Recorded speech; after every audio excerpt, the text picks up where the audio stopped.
हरियाणा के कैबिनेट मंत्री रणबीर गंगवा ने बुधवार को एक प्रेस कॉन्फ्रेंस की। गंगवा लोक निर्माण विभाग एवं जन स्वास्थ्य विभाग के मंत्री हैं और उन्होंने ये प्रेस कॉन्फ्रेंस लोक निर्माण विभाग की बैठक के बाद की है। ये पीडब्ल्यूडी की उनकी पहली बैठक के बाद आयोजित की गई। इस प्रेस कॉन्फ्रेंस में मंत्री ने कहा कि इस साल सभी पुरानी सड़कों का रखरखाव और मरम्मत का काम प्राथमिकता से किया जाएगा। सरकार विकास कार्यों पर फोकस कर रही है और सड़कों की क्वालिटी व मेंटेनेंस पर विशेष ध्यान दिया जाएगा।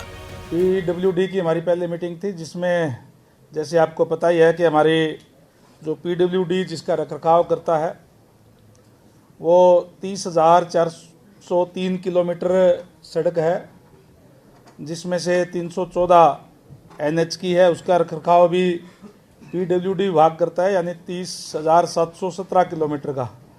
और 3100 national highway 3100 kilometre national highway है, जिसका नेशनल हाईवे अपने आप में उसका रखरखाव करता है। उसमें से जिस तरीके से माननीय सीएम साहब ने अपने बजट भाषण में भी कहा था कि हम इस साल जो पुरानी जितनी भी हमारी सड़कें हैं उसका अच्छी तरीके से उसका रखरखाव करने का काम करेंगे, जिससे हम सड़कों को गड्ढा मुक्त बनाने का काम करेंगे और हरियाणा प्रदेश के लोगों को अच्छा इंफ्रास्ट्रक्चर देने का काम करेंगे ताकि किसी को कोई दिक्कत परेशानी ना हो।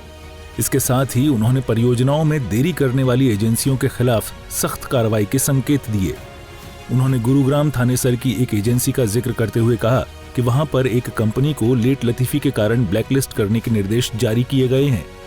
उन्होंने मुख्यमंत्री नायब सैनी को लेकर कहा कि उनके नेतृत्व में प्रदेश विकास की नई रफ्तार पकड़ रहा है।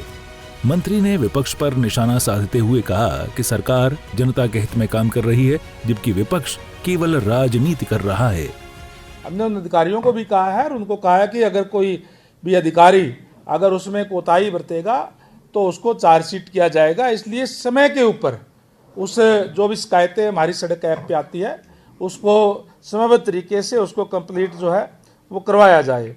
माननीय सीएम साहब ने जब विधानसभा में कहा था कि इस साल हम कम से कम 12 गांवों को इस साल के अंदर जो है वो महाग्राम के अंदर वो कंप्लीट उनका काम करने का काम हम कर देंगे। मैं आपको बताना चाहूँगा कि 3 गांवों का तो कंप्लीट हो गया है और कुछ इसी महीने के अंदर जो है वो पूरा हो जाएगा। और जो फाइनेंशियल ईयर की बात थी उसमें हमारा वो टारगेट हम पूरा कर लेंगे। 12 गांव नए जो है वो कंप्लीट हो जाएंगे। टोटल जो गांव है हमारे वो 19 ऑलरेडी कंप्लीट हो चुके हैं। मैं बता रहा हूँ उनके टाइम पे जिस तरीके से एचपीएससी काम करती थी, आप लोगों को भी पता है, प्रदेश के लोगों को भी पता है किस तरीके से किन किन के रिश्तेदार नौकरी लगते थे। पहले लिस्टें आ जाती थी, लोगों को पता चल जाता था कि वो फलां का रिश्तेदार है, वो है, कोई पैसे दे करके इस तरीके से नौकरियां वहाँ मिलती थी। आज जब से भारतीय जनता पार्टी की सरकार बनी है, ट्रांसपेरेंसी के आधार पर हम नौकरियां देने का काम कर रहे हैं। जो बच्चा पढ़ता है वो नौकरी लगता है। आज हमारे बच्चे भी, चाहे वो साथ लगता पंजाब हो, राजस्थान हो, यूपी है, वहाँ भी फार्म भरते हैं और वहाँ लगते भी हैं। केवल ये हमारा देश तो एक ही है, कोई बाहर के बच्चों को यूँ तो है नहीं कोई किसी को कोई मनाही है कोई फार्म भरने के लिए, फार्म भरते हैं। ट्रांसपेरेंसी से आज नौकरी जो है वो दी जा रही है। कैबिनेट मंत्री रणबीर गंगवा ने आश्वासन दिया कि 2026 में हरियाणा की सड़कें न केवल मजबूत होंगी बल्कि अंतर्राष्ट्रीय मानकों की भी होंगी। तो वहीं मंत्री ने अपने दूसरे विभाग की भी चर्चा की और कहा कि जल आपूर्ति और स्वच्छता संबंधी परियोजनाओं को भी समय पर ही पूरा किया जाएगा। ब्यूरो रिपोर्ट, सूर्या समाचार।